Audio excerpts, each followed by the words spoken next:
even we've seen in this country that donkeys are being mistreated and all that. But the point is that people have used these other creation for their benefit, and research would just be falling into one of those categories. So it would be about how we go about it, how we use them to advance knowledge and all that, but not necessarily to abandon the whole venture, because then we'd soon say, let's not eat anything that is meat, let's not. If that was the argument, then that's how we would go. But we are not supposed to interfere whatsoever with wildlife and all that. So I would say it's more about, that responsible conduct of research and how you're handling these animals while at it, and not doing the unnecessary ones they're talking about, where you're doing things that are not going to help, but you're just doing them because it's an animal and probably you think. Because sometimes even like if a pest comes into your house and it's a rat, we do kill them. I'm not going to argue that it's a bad thing because they're going to so that's how I look at it. How to to care for them while we're in that business of having them help us advance knowledge. Yeah, but Singer seems to be arguing that maybe that you are the pest to the rat.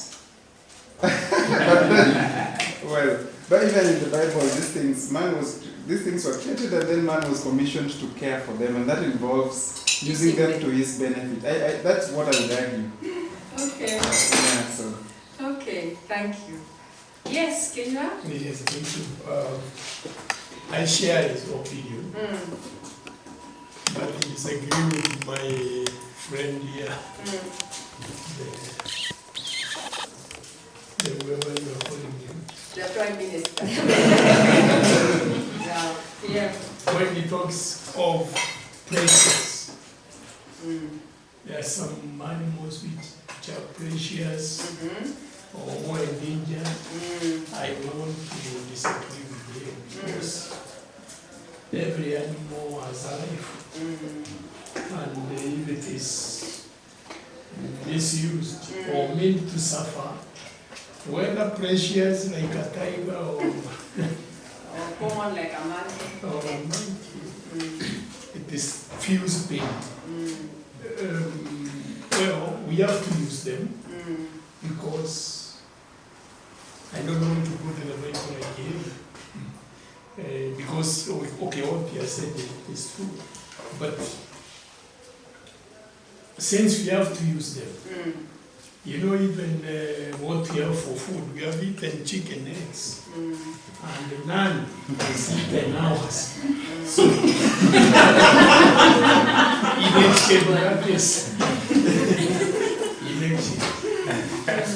have to use them because of the superiority in creation. But then, let us be sympathetic. Well, one of the commentators there has said, we don't make them suffer. We don't look at them just as animals so they can be misused. We look at them as creatures in life. Yeah. Thank you. Thank you. Yes, thank goodness no chicken has come for my eggs. Yes. There are 4 hands up there. Who started? Start from that corner. Yes, we just want to go to Brahma's opinion, and then I don't know in other countries. In my culture, we had this thing we were raised hearing that you cannot kill a toad, a lizard just for your pleasure. And we were told your mother's breast will be cut. So we grew up with disrespect for this unharmful. Because when you kill a mosquito or when you kill a rat, or a snake, this for a preventive action, and maybe you may use it. So we were told don't kill an animal unless it is dangerous or you want to eat it. So we were raised like that. So I may say that I will not go in that other extreme of considering animals almost equal or even higher than human being. So if it is effective and it is necessary for the development And then we could see some monkeys how they were treated, like Yeah. they don't feel pain. You just don't care about their pain. And also for those who have learned a little bit how to kill animals, we were taught how to, go straight. Don't let her suffer. When you squeeze it, or we were taught how to beat it, where and like one of the parts of my country, they used to kill pigs by. Yes, a long sword direct in their heart. Like they just, and it will just, cry. You can feel like I'm suffering. So I'm just, balancing those two examples for efficiency and for development. Which is your country? Burundi. Burundi. Yeah. Yeah, and that culture, I think we all have it. It's just maybe we are forgetting. We didn't used to just mistreat animals. And you could even escort them out of the house. The frog, the lizard, you escort them kindly out of the house, Yeah, because after all, actually, the one who came and put your house where they were living. Isn't it? You come and build your house where they were living, and now you're telling them that they are the ones who are trespassing, and you are the one who trespassing. Today is my day. So thank you. That was a lovely share. That was a lovely share. And of course, being African, we must connect it to something very nasty that your mother's breast will do. Either they swell or something.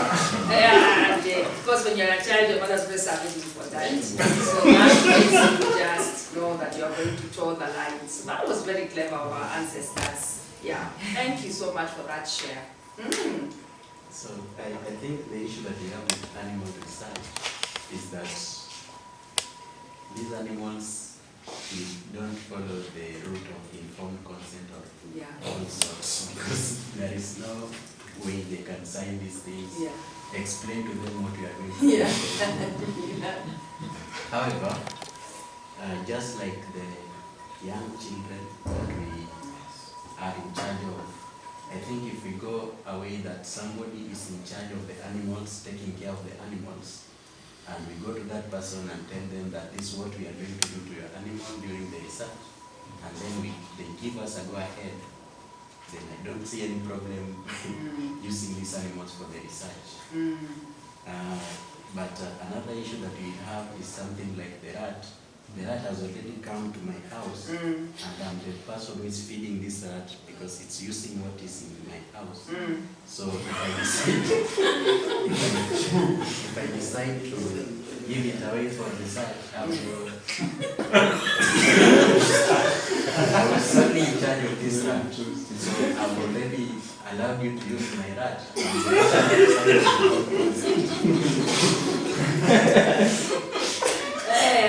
Has anybody heard of the term paternalism, paternalistic?